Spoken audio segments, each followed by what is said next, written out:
Pinantitan Eng Barkon en China and Barkon Sinakayan Eng Barkon Sinakayan in Izong Civilian Coalition.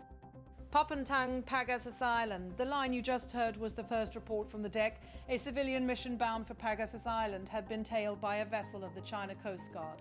What began as a routine humanitarian and morale-building trip, supplies, music, and a small advance party turned into an encounter at sea that raises fresh questions about jurisdiction, safety, and the rights of Filipino civilians operating inside the country's exclusive economic zone. This is the situation as it unfolded. Early in the morning, the civilian convoy set out from the western approach to Mindoro. On board one of the main supply vessels, the crew and volunteers noticed a pattern that would persist through the day. A Chinese Coast Guard vessel on their wake, matching their course and speed. They identified the pursuing ship by its hull number 3103. According to those on board, CCG 3103 kept a close distance as T. The convoy steamed toward Pag-Asa Island, a small but strategically significant shoal well within what the Philippines considers its West Philippine Sea. At one point, the crew on MV Kapitan Felix Oca reported they were roughly 60 nautical miles west of Mindoro when they first sighted the stern of that CCG ship. Later, as the convoy pressed on, the distance closed. Matatanda ang CCG vessel 3103 ring ang gumamit ng range acoustic device laban sa Philippine Coast Guard sa BRP, Cabra noong January 2025, a member of the mission noted. A reminder of a tense encounter that organizers say is part of a longer pattern of contact between Chinese maritime forces and Philippine vessels. Long-range acoustic devices, organizers warned, can generate extremely high decibel levels and are capable of causing hearing damage. The prior allegation is used by organizers to underscore the potential danger of being closely shadowed at sea. There was no Philippine Coast Guard vessel escorting MV Kapitan Felix Oca, the convoy said. Organizers told the group that 2 Coast Guard personnel were riding aboard the civilian ship to monitor the situation. Even so, the scene left those on board uneasy. At about 16 nautical miles from the coast of Mindoro, still well inside the Philippine exclusive economic zone, the Chinese ship remained in close proximity. The convoy's crew described the contact as an escort, but they also described it as an unwanted, persistent tail. An assertive presence in waters the mission insists are Philippine seas, the convoy's apprehension was not limited to surface vessels. Around mid-afternoon, while the ships were some 127 nautical miles from Mindoro, team members attempted to launch a drone to document conditions and support logistics. The operator's screen, however, displayed a startling The drone, a China-manufactured model that the team said was registered in the Philippines, was blocked from flying by a message demanding registration. With Chinese authorities, Kalangang I register and drones say. Civil Aviation Administration in China. The operator told those nearby reading the prompt that had appeared on the control interface. The message, the operator said, prevented the drone from taking off despite the fact that it was in Philippine airspace. Crew members and organizers described the moment as a clear intrusion on Filipino Aviation Authority. The convoy was inside what they called the Manila Flight Information Region, the region of airspace for which Philippine aviation authorities coordinate traffic, and the Civil Aviation Authority of the Philippines should, in their view, be the responsible regulator. This is part of the Manila Flight Information Region kung saan ang dapat namuno dito ay ang Civil Aviation Authority of the Philippines, an organizer reported. The implication was stark. A capability embedded in the drone software appeared to detect the aircraft's Chinese origin and to demand foreign registration, effectively imposing a foreign regulator's control over an aircraft operating over Philippine-claimed airspace. For the volunteers and crew, that raised immediate concerns about sovereignty and airspace safety. If a commercial or off-the-shelf device can be restricted from operating unless cleared by an external authority, what does that mean for Filipino operators using similar equipment in their own waters? Not every ship encountered by the convoy belonged to China. The group also crossed paths with 2 warships from allied countries. According to the armed forces of the Philippines, those vessels were en route from areas involved in the ongoing Balikatan exercises. But The presence of Canadian and Australian warships provided a contrasting image, Allied platforms transiting through a shared operating area, while civilian volunteers faced inspection and close escort by a single, assertive foreign Coast Guard vessel. Another civilian craft in the mission, identified as ML Choe, had its own encounter. The advance party aboard ML Choe reported meeting a Chinese vessel with bow number 525 while steaming roughly 1 hour out from Pag-Asa Island.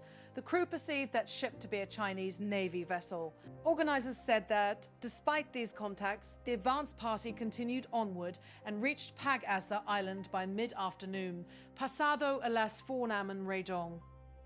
Araway narrating na ang advance party and Jing, adding to koalisyon sa party and Ding.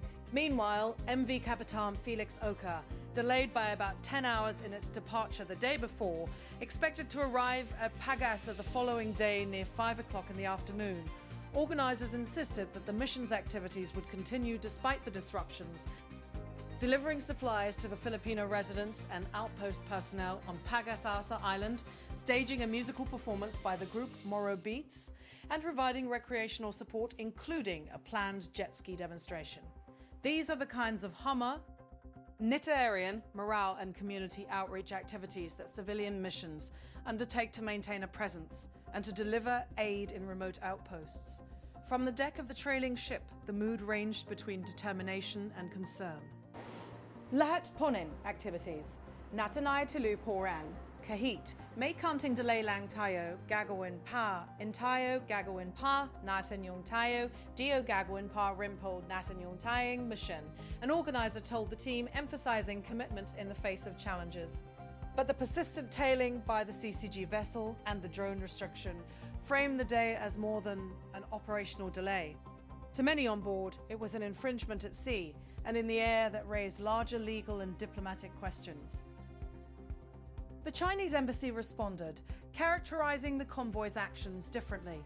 According to the embassy's statement relayed to the mission, the convoy was engaged in mapangyoyog near KT's activities the embassy described as provocative, and the embassy said its personnel would continue to protect China's territorial rights and interests.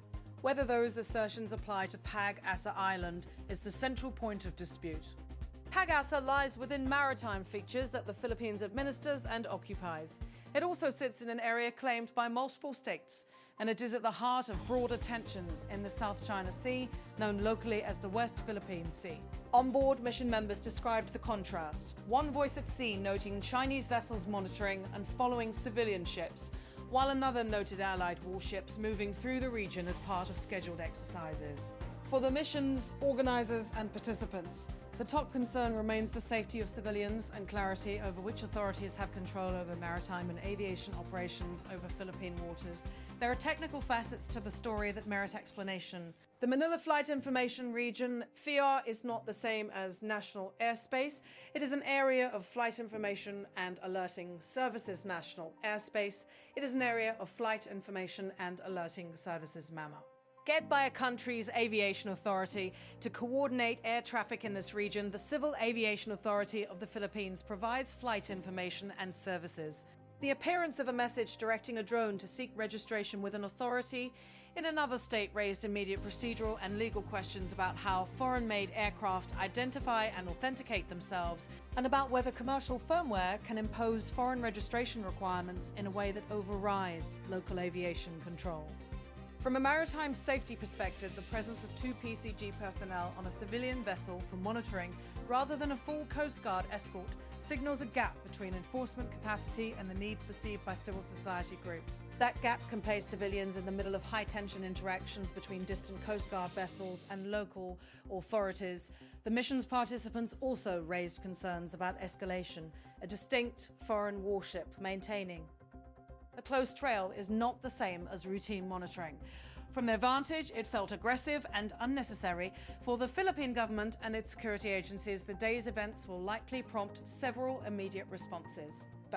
First, there will be calls from advocacy groups and participants for closer coordination and for clear protocols when civilian missions operate in contested maritime zones. Second, authorities will need to investigate the drone's behavior and the registration prompt that appeared on the operator's screen, whether it was a piece of firmware designed by the manufacturer, an embedded geofencing feature, or a remote signal that inhibited flight.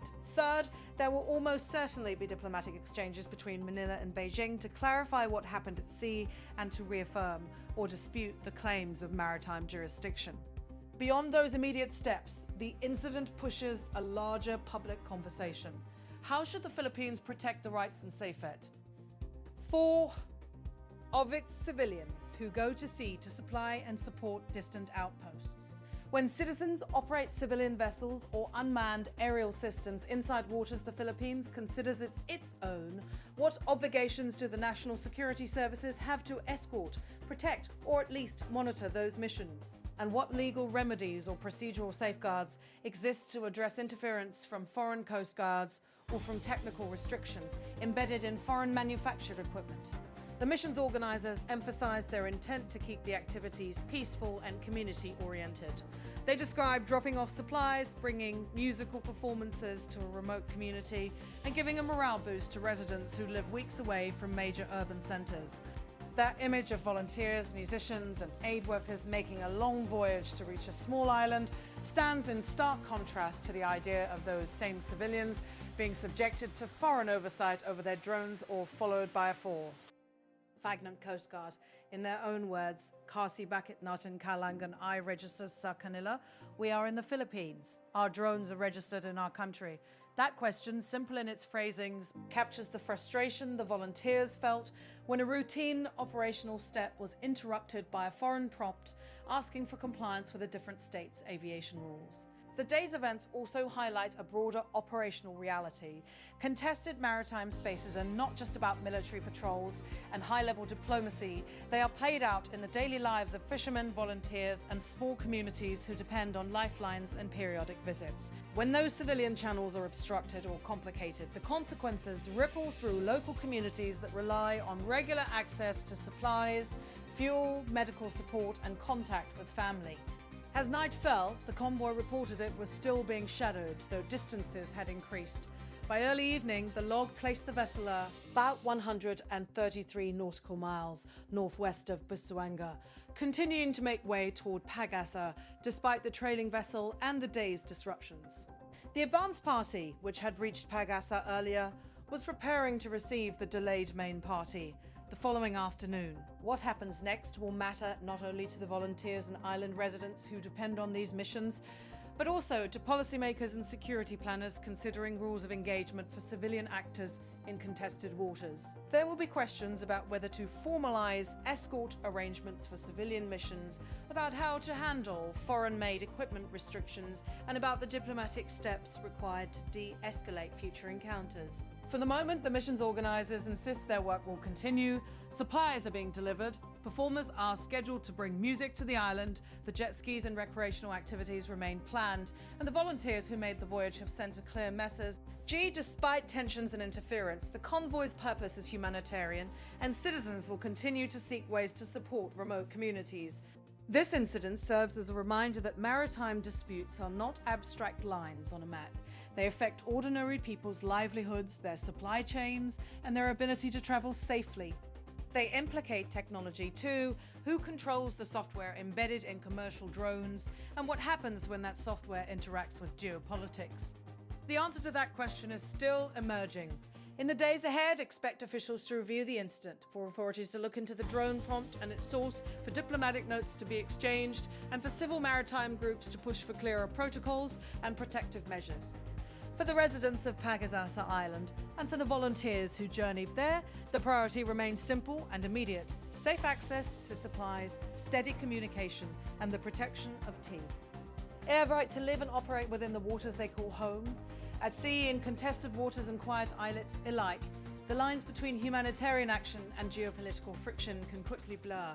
What began as a mission to bring music, aid, and company to a small island community became a test of procedure, of safety, and of how civilians, forces, and policies interact in a complex maritime neighborhood. The crews and volunteers who weathered that day's events will be left with more than delivery manifests and photographs. They will carry with them questions that their government and the international community will have to answer.